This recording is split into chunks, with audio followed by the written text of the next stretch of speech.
C. Joseph Vijay எனும் நான்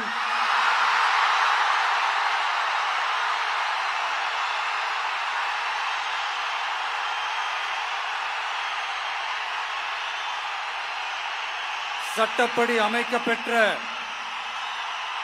இந்திய அரசியல் அமைப்பின்பால் உண்மையான நம்பிக்கையும் மாறா பற்றும் கொண்டிருப்பேன் என்றும்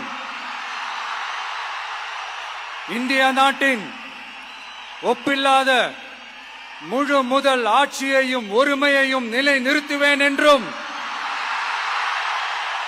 தமிழ்நாட்டு அரசின் முதலமைச்சராக